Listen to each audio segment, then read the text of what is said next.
Olá, turma! Eu sou a professora Pamela e a aula de hoje será sobre termoquímica.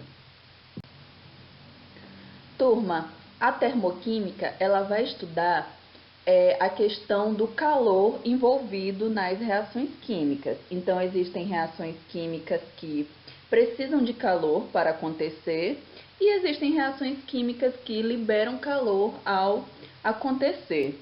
Então, turma, um exemplo aqui do nosso cotidiano é quando consumimos determinada quantidade de alimentos. Então, quando a gente consome determinados alimentos, nós estamos adquirindo calorias, tá? Cada alimento, como a gente pode observar aqui, tem o seu poder calórico específico. E como é que a gente mede esse poder calórico? Como é que é medido o calor dos alimentos? Então, turma, normalmente nós usamos esse equipamento que chama calorímetro, tá? A partir desse calorímetro, nós vamos poder calcular a quantidade de calor liberado nas combustões. Por exemplo, se é uma reação de combustão, a gente vai ter liberação de calor através dessa relação matemática aqui. Lembrando que cada substância ela tem uma determinada quantidade calórica, ela tem um determinado calor específico, tá? Que está relacionado a cada substância.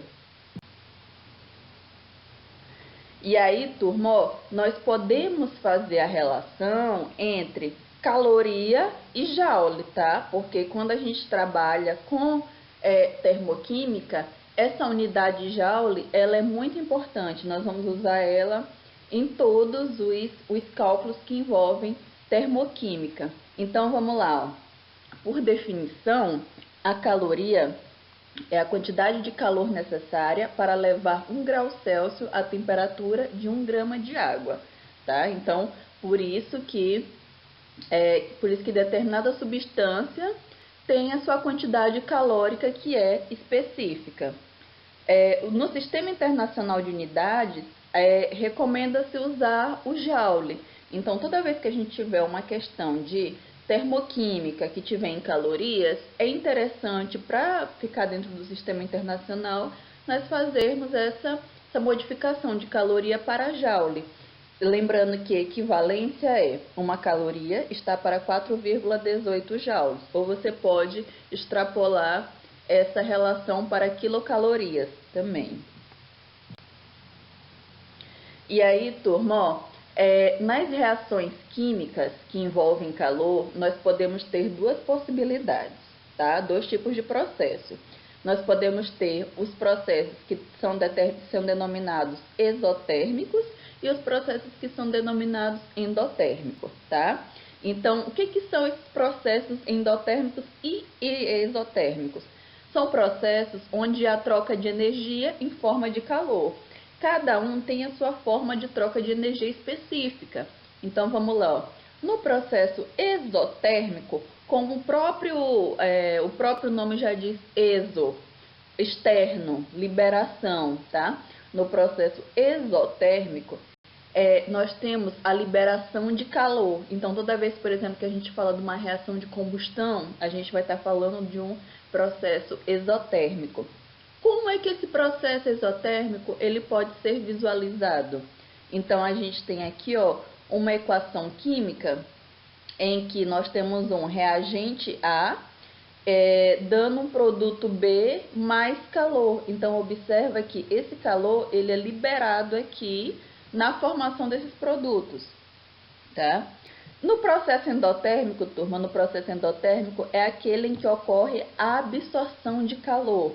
Então, enquanto que o exotérmico ocorre a liberação, o endo, dentro, tá? Ocorre a absorção de calor.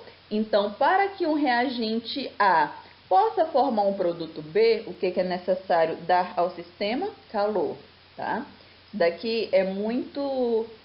a gente pode observar no nosso dia a dia, por exemplo, quando você quer cozinhar um alimento. Você não vai pegar o alimento e colocar ali que ele não vai cozinhar, né? Ele vai estragar. E aí, se você der calor ao alimento, você vai conseguir produzir o seu produto final, que é o que? O alimento cozido, tá? Então, é o alimento mais calor que vai dar aquele produto que é de interesse. E aí, turma, ó, nós chegamos em uma definição muito importante para termoquímica, que é a definição de entalpia, tá? A entalpia, ela está relacionada com o conteúdo de energia. Então, o conteúdo de energia nas reações termoquímicas são denominadas entalpia, tá? Aqui eu trouxe aqui um exemplo de uma reação de combustão, onde a gente tem a madeira aqui do palito de fósforo, mais o oxigênio do ar, gerando gás carbônico, liberando mais gás carbônico, água e aqui, ó, calor. Liberou calor. Se liberou calor, a reação de combustão aqui, ela é uma reação exotérmica. E aí, turma, ó, a gente não consegue calcular, por exemplo, a entalpia. O que a gente consegue calcular? É uma variação de entalpia, tá? Então, o que vai ser a variação de entalpia? É a quantidade de energia liberada ou absorvida durante o processo realizado a pressão constante. Então, turma, ó, matematicamente, como é que a gente vai determinar a entalpia? A entalpia vai ser igual à entalpia final menos a entalpia inicial, variação de entalpia, variação negativa. Turma, numa reação química, o que está no final? O que está no final é o produto, o que está no início é reagente. Logo, extrapolando para a nossa reação química, o que é o ΔH? É a variação dos produtos menos a variação dos reagentes.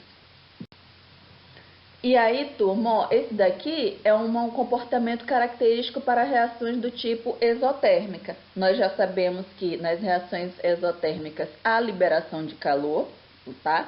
Logo, a entalpia dos produtos, a quantidade de energia que existe nos produtos é menor do que a quantidade de energia dos reagentes. Por quê? Porque nas reações exotérmicas ocorre liberação de energia. Logo, essa subtração, essa diferença, ela vai ser menor. Se o valor de ΔH for menor do que zero, nós temos característica de uma reação exotérmica. Esse daqui é uma reação exotérmica genérica, onde a gente tem um produto A dando um reagente B, o ΔH vai ser menor do que zero, ou seja, uma reação vai ser exotérmica. A gente pode observar aqui por esse gráfico que a entalpia dos reagentes ela é maior do que a entalpia dos produtos, aqui no caminho da reação. E aí, turma, ó, para reações endotérmicas, nós temos uma reação em que ocorre a absorção de calor, tá? Ou seja, a entalpia dos produtos é maior do que a entalpia dos reagentes. Aqui, para essa reação genérica, nós temos um reagente A absorvendo calor e gerando um produto com um conteúdo energético maior, tá? Ou seja, a entalpia dos reagentes ela vai ser menor do que a entalpia dos produtos. Logo, nessa variação de entalpia que temos aqui, nós teremos que a entalpia dos produtos vai ser menor do que a entalpia dos reagentes. Então, nós vamos ter aqui um valor de ΔH menor do que zero, porque produto absorveu o calor. Essa reação genérica aqui, nós temos o reagente A, tá? Gerando um produto B. E o valor aqui de ΔH maior do que zero. Turma, toda vez que a gente vê uma reação termoquímica em que o valor de ΔH seja um valor positivo, um valor maior do que zero, nós vamos ter indicativo de que aquela reação é do tipo endotérmica, tá?